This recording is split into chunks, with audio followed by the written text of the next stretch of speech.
Today, we're gonna replace this rusted piece of junk with this nice, newer, and more functional part.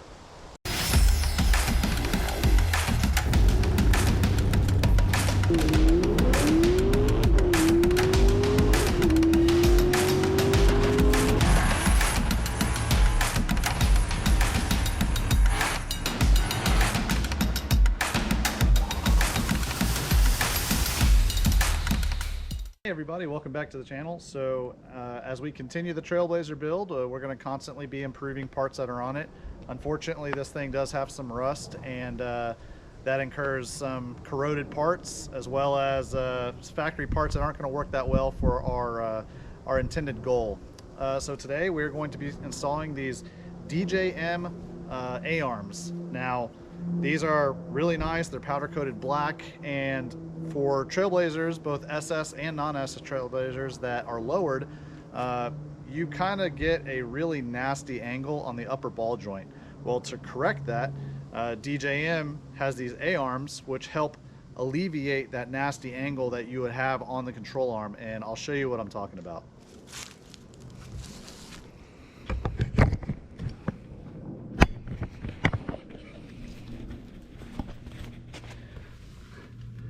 So here you can see, let's see it from the side there, you can kind of see this ball joint's already at a pretty unhappy angle. Now this is with the suspension unloaded, jacked up in the air.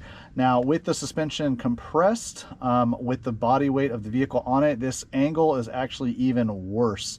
So what happens is these ball joints prematurely wear out due to this nasty angle. Now the DJM upper clasp here that attaches to the ball joint, they correct this by redesigning the A-arm. So the A-arm now, instead of dropping down, it will come up, and then this piece here where it meets the ball joint will help the ball joint stay at a happier angle, which will both help correct any of the camber issues that the front will have, as well as prolong the life of the ball joint.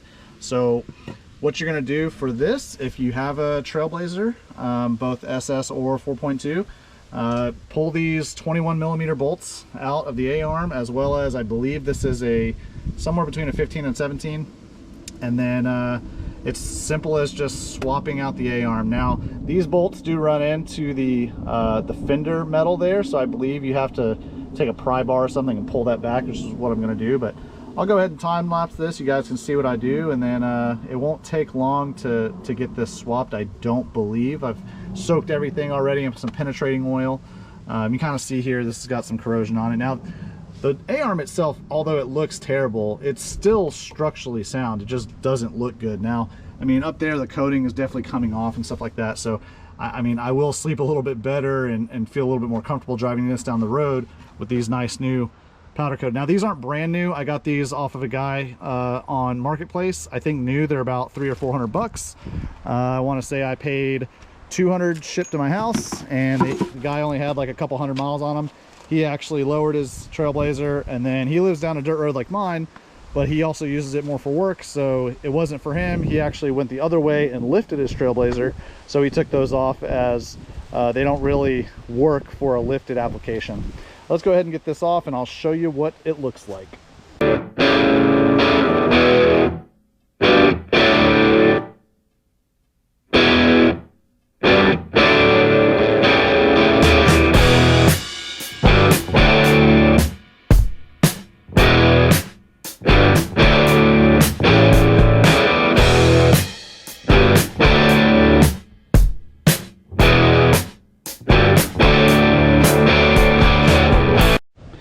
All right, so here they are side by side, and you can kind of see the difference here in the profile. One of the things is, like, this one is almost completely straight out from the control arm, while this one has a big angle to it, which has helped both because this bar is just a straight piece of bent tubing, and this one has this really big swoop in it. Now, that's also because this is a stamp part. It kind of needs that, and then it's boxed in a little bit, but the profile here is a little bit different. One thing too to note is actually this A-arm is much heavier than the stock A-arm. So not really saving any weight there, but I'm gonna go ahead and put these Zerk fittings in, and then get the plates on either side. Now, when I was taking the bolts out, I actually did not have to bend the metal like I thought, but I will say the transmission dipstick made it a little difficult to get out here. I have it tacked just with a self tapper right into the shock tower here, because the factory mounting location didn't work anymore once we put the turbo kit on.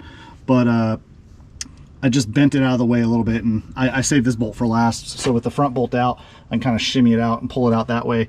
But I actually didn't have to bend the fender well like I thought. I may have to do it on the other side, not sure.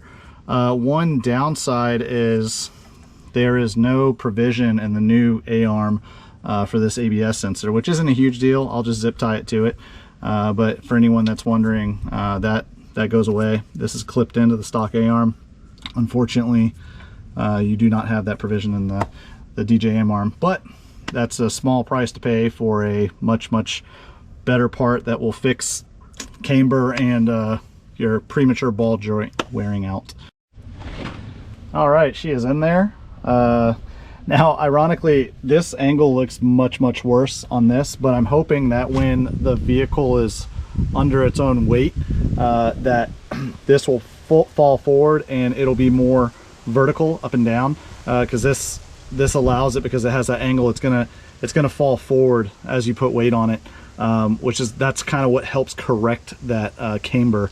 I'll show you what I mean on the other side. So the other side right now is still got the stock one, but not only is it under its own weight, it's under I don't know, it's not fully under its own weight because it's got a little gap here, but you can see here this one is kind of vertical with weight on it. So I'm thinking that with that increased angle on the A-arm, once you lower it down and put weight on it, it's going to be fine.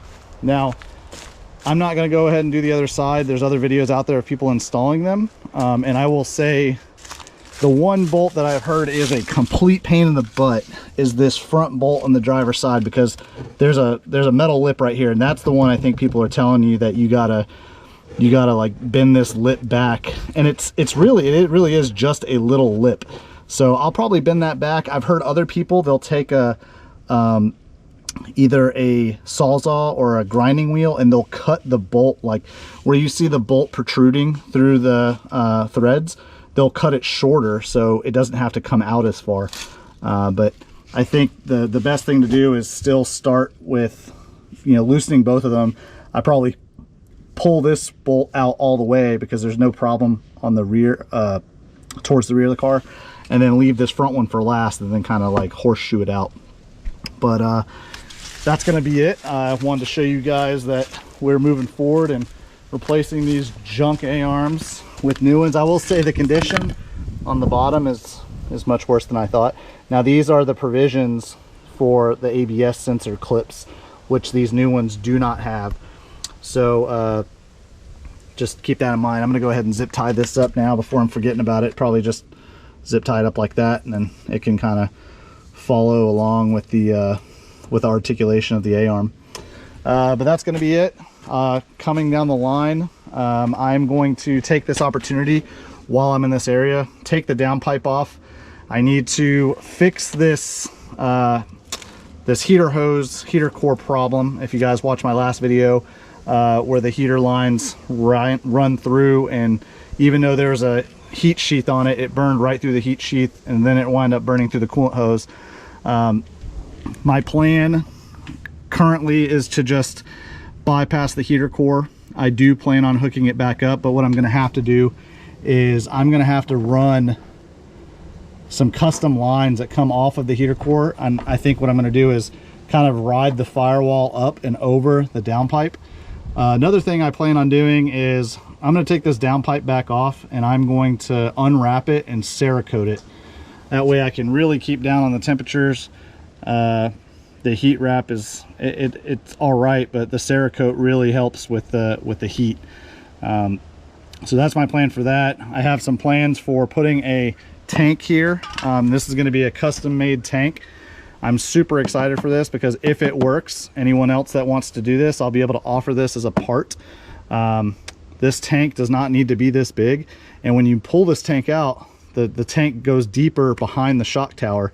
So the plan is to move the methanol injection tank from up front to back here, and then get rid of this tank and make a custom shorter tank, because it really doesn't need to be this big. Right, if you look at the level, the cold level is way down here at the bottom because the majority of its capacity is in that dip down. So I can make a tank about just from here to here, and then about the same height, run a tube. It'll be all, most likely it'll either be aluminum or it'll be stainless, probably aluminum because it's a little bit cheaper. And then I'll have to figure out a way to mount the AC accumulator, which I'm looking at having a custom one done. Custom accumulator and a custom line to the accumulator. So that being said, that's the plans moving forward. We still have a lot going on here, but the whole reason we're moving all this stuff around and creating room is because I still want to keep methanol injection on the car, even with the addition of an air-to-water intercooler. So once I get all that, I'll be able to put the air-to-water intercooler here, redo the intercooler piping, which I have a plan for, and then most likely I'm going to get rid of this. I think that I had a quick lesson. I don't want to get too off topic here, but this filter drastically decreases airflow to the turbo.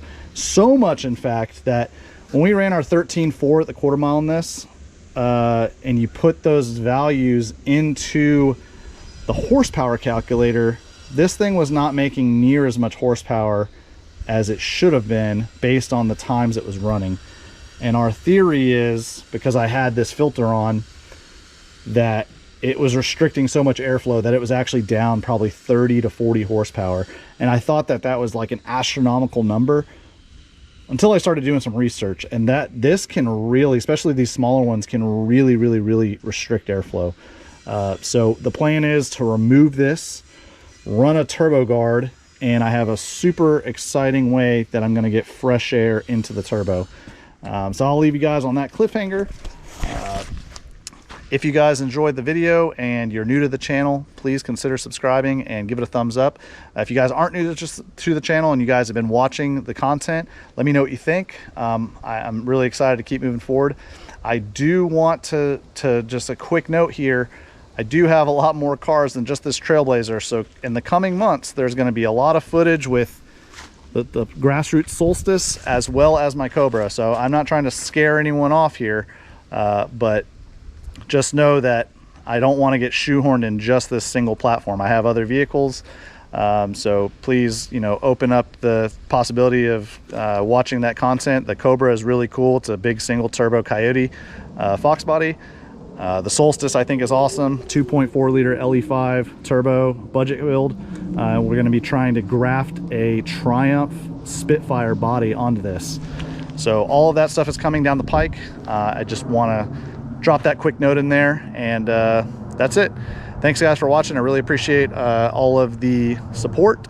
And if you guys are interested in merch, we now have the website live. It's Jwhit.shop. Currently the only shirt on there right now is the Cobra shirts, which we're almost sold out of. So if you want one, just go to the website. You can buy it straight from there. And then it's not shown on the website yet, but as soon as the Trailblazer shirts come in, this Trailblazer shirts will go on the site, and I will make an announcement when those are live. Again, really appreciate all the support, and I will catch you guys in the next one. Peace.